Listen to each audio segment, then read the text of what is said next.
Quer dizer, olhe para as empresas mais bem-sucedidas de hoje em dia.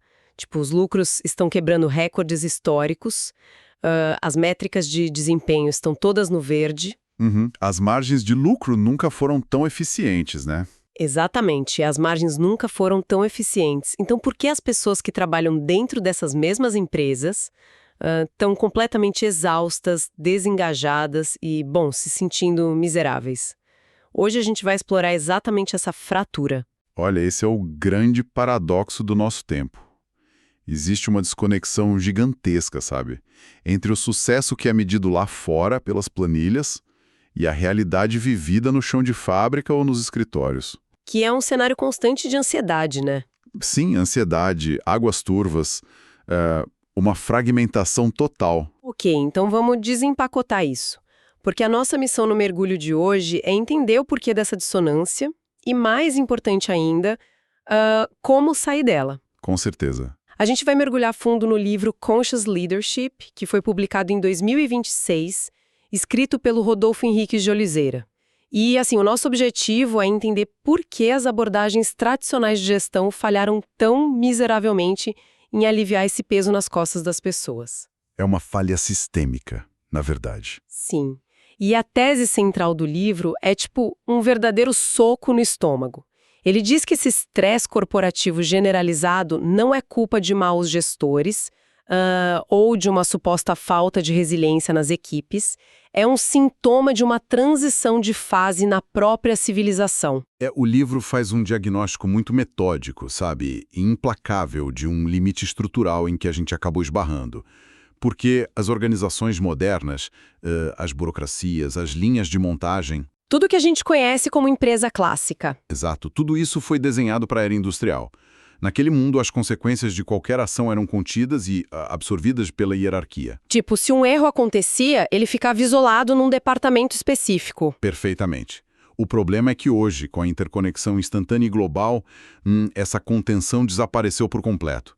O impacto de uma decisão vaza por toda a rede, e a estrutura antiga simplesmente não consegue lidar com essa permeabilidade toda. Para entender esse caos do presente, a gente precisa olhar para como o passado moldou a nossa forma de pensar, né?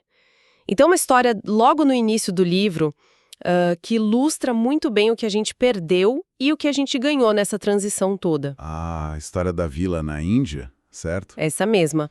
O autor relata uma visita a uma vila muito remota, lá na região de Assam, na Índia.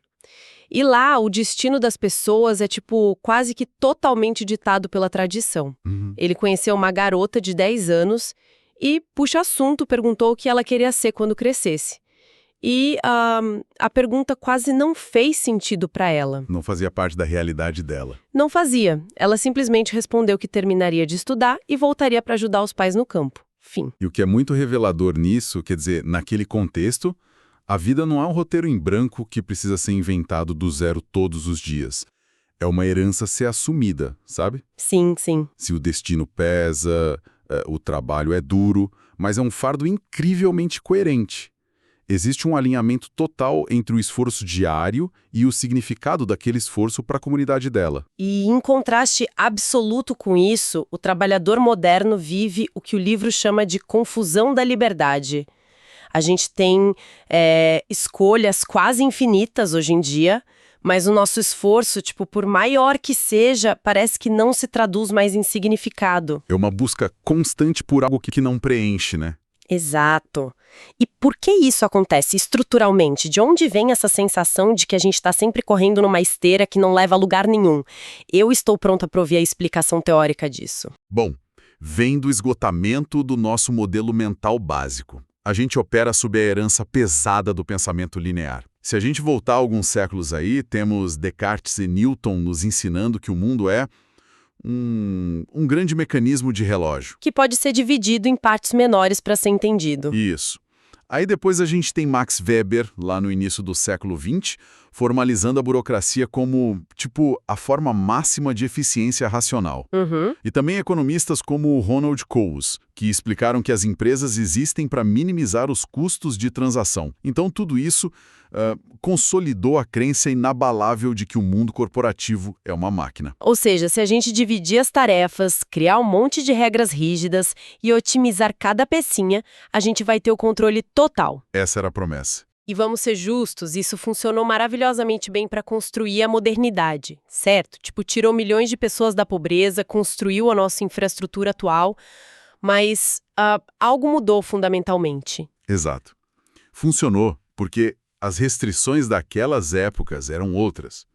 Na era industrial, a grande restrição era a energia e a escala física. Faltava carvão, faltava aço. Justamente.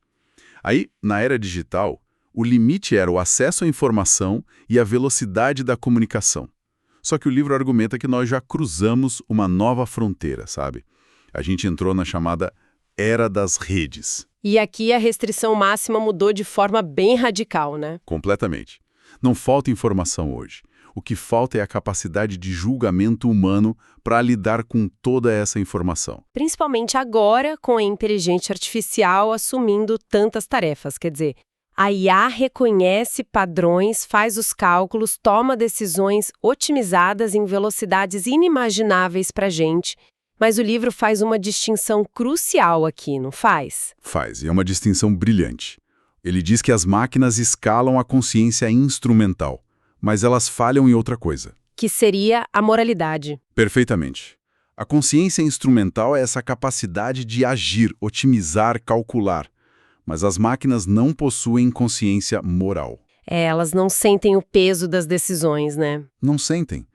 Elas não sofrem as consequências e não assumem a responsabilidade ética pelas ações que elas executam na rede.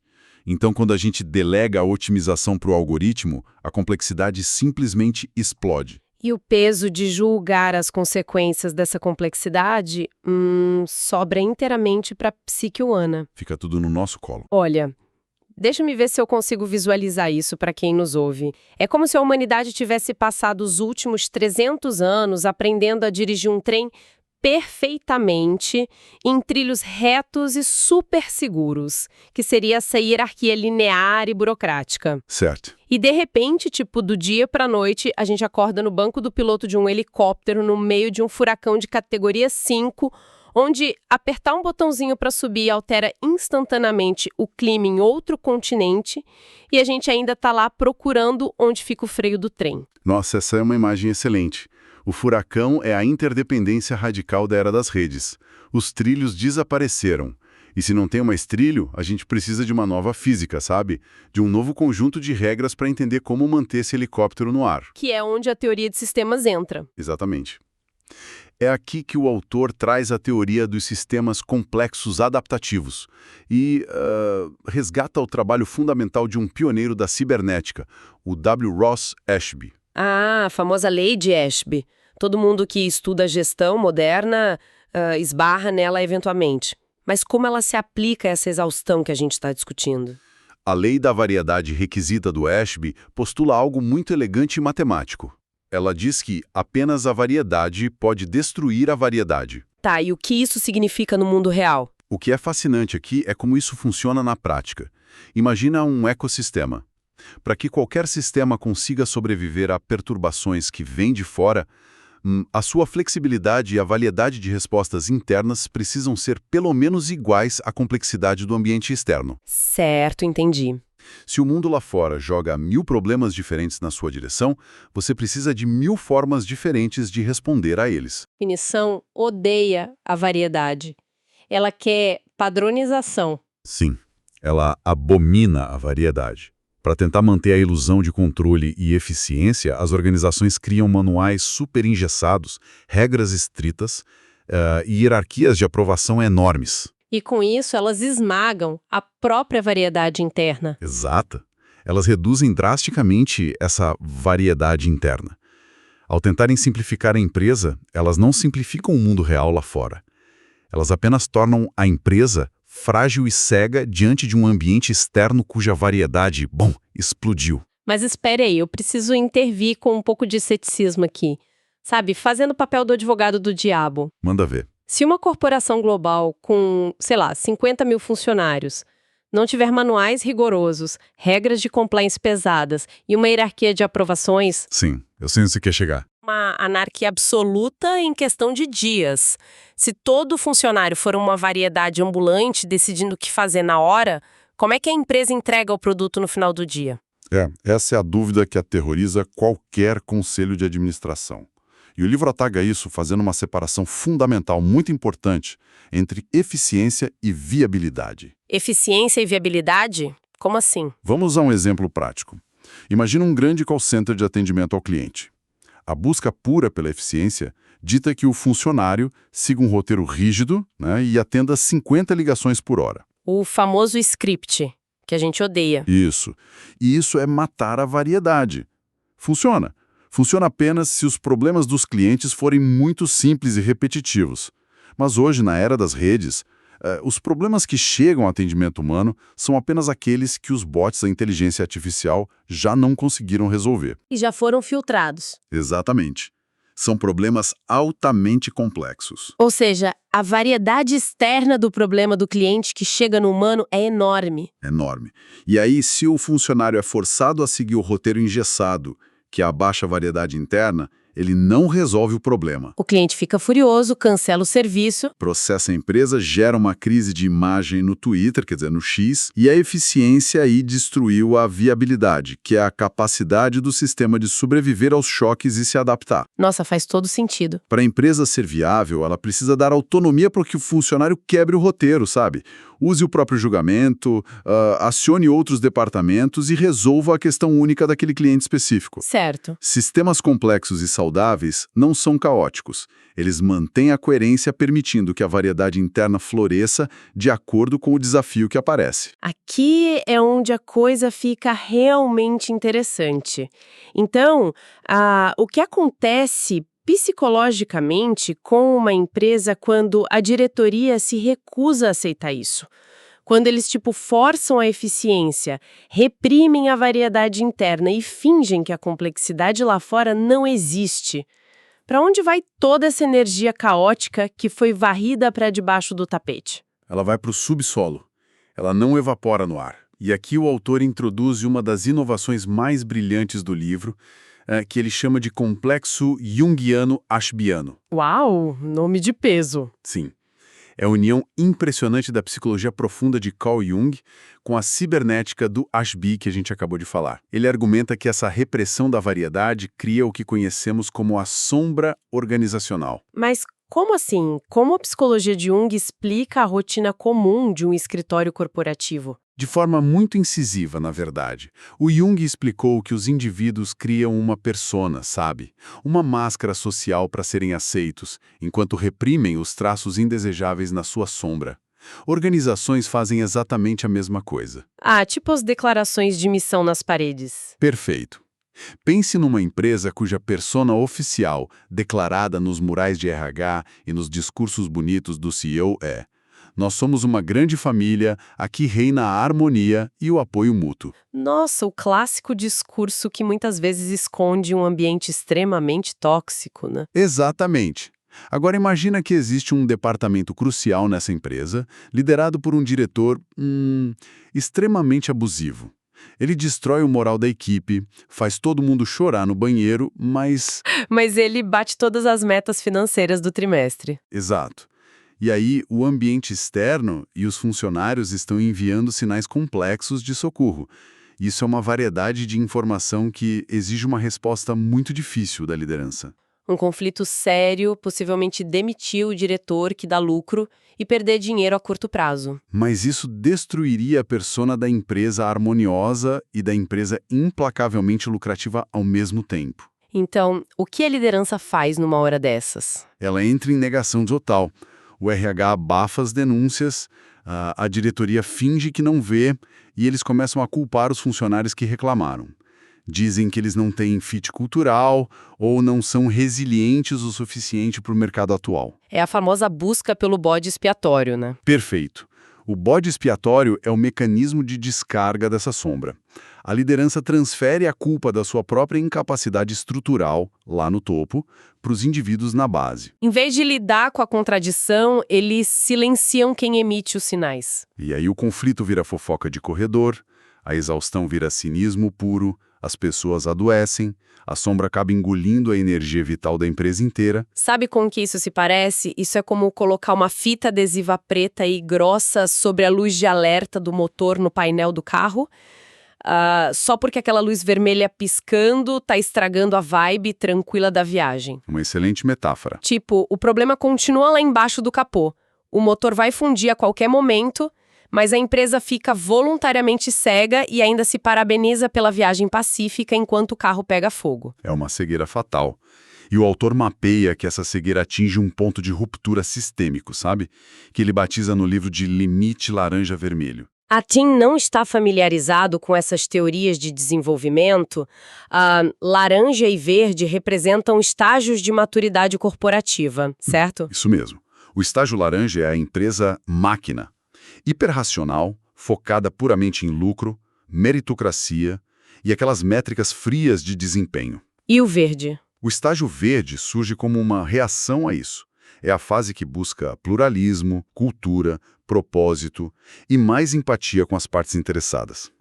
É a transição clássica de tentar ser uma corporação agressiva, tipo de Wall Street dos anos 90, para tentar ser uma empresa fofinha e orientada a propósitos do século XXI. Mas o que o livro revela, e isso é crucial, é que o limite laranja-verde não é apenas um conflito de valores morais.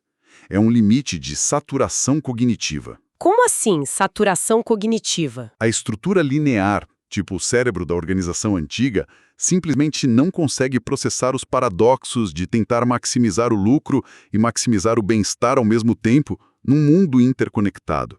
O modelo mental simplesmente quebra. Não tem processamento para isso. Não tem.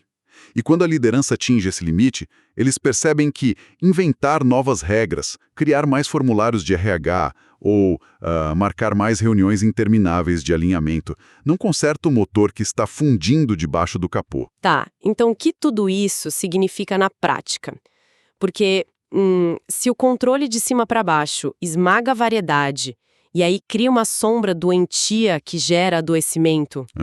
E se nós chegamos a um limite cognitivo onde mais regras não funcionam mais, qual é a saída real? Tipo, se a gente arranca a fita adesiva e olha de frente para a luz de alerta, como fazemos esse sistema sobreviver e trabalhar sem um ditador ou um roteiro rígido para cada passo? É aqui que o livro precisa entregar a solução, né? E ele faz isso redefinindo completamente uma palavra que o mundo corporativo adora usar da boca para fora: autonomia. Palavra mágica. Autonomia. Essa é, sem dúvida, a virada principal da obra. E o autor é extremamente cuidadoso ao avisar, olha, autonomia não é independência, autonomia não é receber permissão do chefe, não é simplesmente fazer o que quiser ou acabar com todos os cargos de chefia num delírio anárquico. E ele usa autores de peso para fundamentar isso. Usa sim. Para fundamentar isso, ele bebe nas fontes da psicologia do desenvolvimento, especificamente em Jean Piaget e Robert Keegan. O que eles dizem? Eles nos mostram que o desenvolvimento cognitivo e moral não para na infância, sabe? Adultos também precisam evoluir na forma como lidam com a complexidade do mundo. E como isso redefine a tal da autonomia no trabalho do dia a dia? O livro contrasta autonomia com heteronomia. Num ambiente de heteronomia, um funcionário obedece a regras puramente porque tem medo de ser punido ou medo de ser demitido. Ou porque está correndo atrás da cenoura do bônus no final do ano. Exato. A regulação vem de fora dele. A verdadeira autonomia, por outro lado, é definida no livro como a internalização da responsabilidade regulatória. Internalização. Tá, me explica melhor isso. É quando a consciência moral e sistêmica do indivíduo amadurece ao ponto dele participar ativamente da ordem natural. O funcionário age corretamente e resolve problemas não porque um chefe mandou, mas porque ele entende o impacto, né? Isso, porque ele entende perfeitamente o seu papel dentro daquele ecossistema todo e assume o peso das consequências das suas próprias escolhas. Caramba! E é por isso que tantas tentativas de modernizar empresas dão tragicamente errado. Porque, tipo, empoderamento sem maturidade psicológica é apenas uma receita para o caos total. Com certeza absoluta. Quer dizer, se uma empresa tenta inovar apenas removendo os chefes, removendo as políticas de aprovação chatas, mas as pessoas que estão ali dentro operam só na base da heteronomia... Se elas não desenvolveram essa musculatura moral da autonomia, o que acontece? O que acontece? O desastre se instala de vez. E a empresa cria o que o autor, ironicamente, chama de burocracia 2.0. Burocracia 2.0. Para compensar a falta de capacidade de julgamento individual e o medo que todo mundo tem de tomar decisões difíceis, as pessoas começam a criar comitês intermináveis. O inferno do consenso corporativo. Tudo precisa de consenso. Uma simples decisão de marketing leva semanas porque ninguém quer assinar embaixo sozinho e assumir a consequência se der errado. O controle, então, sai do chefe ditatorial e passa para o processo social exaustivo das reuniões. Nossa, muita gente que está ouvindo a gente agora deve estar se identificando horrores com isso. Mas e quando a autonomia genuína, essa internalização real da responsabilidade, realmente ocorre em escala dentro de um grupo? O que surge do outro lado? O livro argumenta que surge um estado de integralidade, ou wholeness em inglês, e é dessa totalidade sistêmica que emerge o famoso propósito evolutivo. Propósito, de novo. Mas aqui é vital destacar uma coisa. O propósito não é algo que um grupo de executivos inventa trancado numa sala de reuniões com blocos de notas adesivas coloridas e depois prega na parede para os funcionários lerem de manhã. Graças a Deus. O propósito é apreendido. Quando a consciência amadurecida das pessoas se alinha com a inteligência do sistema como um todo e com a realidade externa, a direção surge naturalmente. Fica mais orgânico. Muito mais. A empresa passa a se mover e se adaptar quase como uma floresta respondendo à mudança das estações, sabe? É lindo na teoria, mas como isso, na prática, bate com as metas do final do mês? Porque, no fim das contas, as empresas ainda são entidades que precisam pagar os fornecedores, competir no mercado agressivo e gerar valor financeiro. A dura realidade dos boletos corporativos. Exato.